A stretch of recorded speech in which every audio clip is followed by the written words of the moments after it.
Lindita Hoxha, psikologe e licencuar e angazhuar në ofrimin e mbështetjes psikologjike dhe këshillimit profesional për individ dhe familje.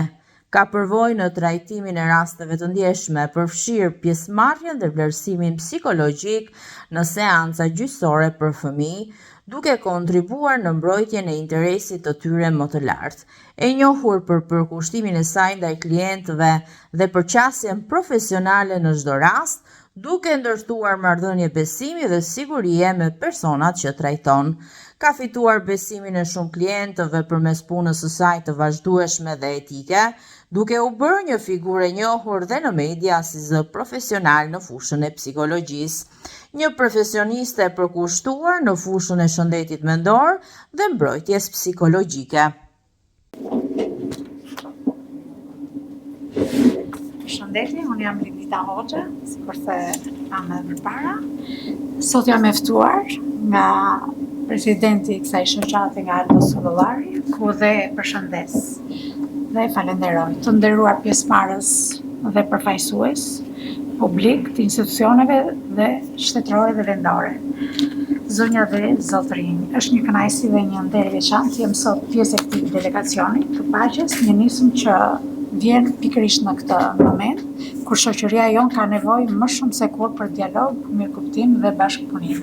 Fillimisht dëshiroj të shpreh minjorin time të sinqert ndaj kryekomisionerit, presidentit të shoqatës Nejat Albania për organizimin e këtij aktiviteti, i cili na bashkon si profesionistë të fushat ndryshme me një qëllim të përbashkët, promovimin e paqes, të drejtave të njerëzit, forcimin e vlerave që mbajnë të bashkuar shoqërinë tonë.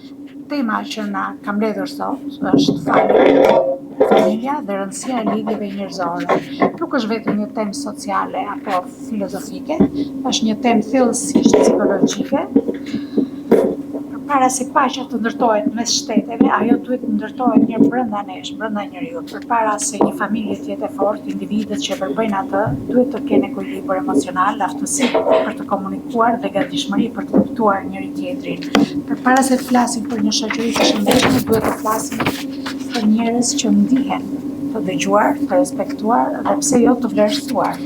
Në profesionin tim si psikologe kam kuptuar se shumica e flakëve që mbart një njeri nuk janë të dukshme, nuk mund të shihen me sy, ose nuk mund të kenë njësi madhëse. Në një analizë laboratorike dhe shpesh nuk shprehen dhe me fjalë. Megjithatë, ato ndikojnë në mënyrën se si mendojnë, ne si komunikojmë, si marrim vendime, si ndërtojmë marrëdhëniet tona me njëri tjetrin. Për këtë arsye, shëndeti mendor nuk duhet parë si çështje individuale, por si një interes i të gjithë shoqërisë. Një komunitet ku njerëzit ndjehen emocionalisht të sigurt është një komunitet më paqësor, më solidar, më të aftë për të përballuar sfidat.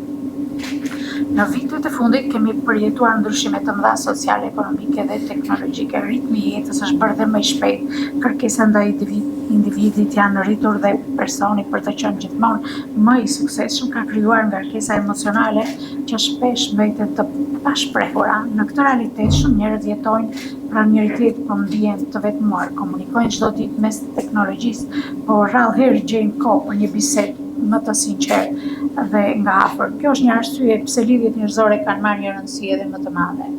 Ato janë mbështetja më e fortë që një individ mund të ketë përballë vështirësive të jetës.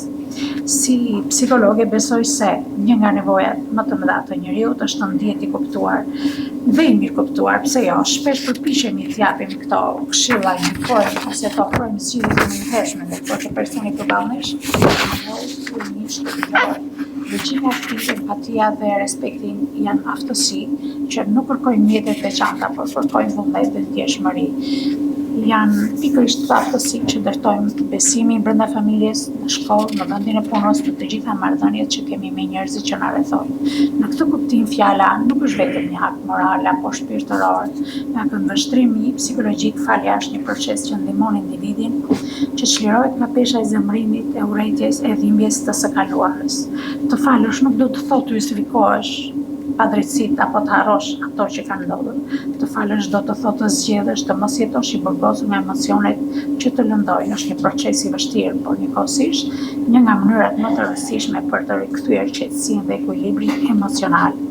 Si profesioniste shëndetit mendor jam e bindur se investimi më i rëndësishëm që mund të bëjë një shoqëri nuk është vetëm në infrastrukturë apo teknologji, por edhe në mirëqenien psikologjike të qytetarëve të saj. Një fëmijë që rritet në një familje ku mbi zotëron respekti, një njeri që mëson të menaxhojë emocionet e tij dhe një i rritur që nuk ka frikë të kërkojë ndihmë kur ka nevojë, janë themele mbi të cilat ndërtohet një shoqëri e shëndetshme dhe e qëndrueshme. Prandaj besoj se paqja nuk është vetëm mungesa e konfliktit, paqja është prania e mirëkuptimit, aftësia për të dëgjuar përpara se të gjykojmë, për të kuptuar përpara se të reagojmë dhe për të ndërtuar ura komunikimi dhe atëherë kur mendimet tona janë të ndryshme. Vetëm një shoqëri që kujdeset për shëndetin mendor të qytetarëve të saj mund të ndërtojë marrëdhënie të forta, familjare, të shëndetshme dhe institucione që funksionojnë me besim reciprok. Ky është vizioni që duhet na bashkojë sot dhe në të ardhmen. Ju faleminderit. Shumë faleminderit, Nana Lindita.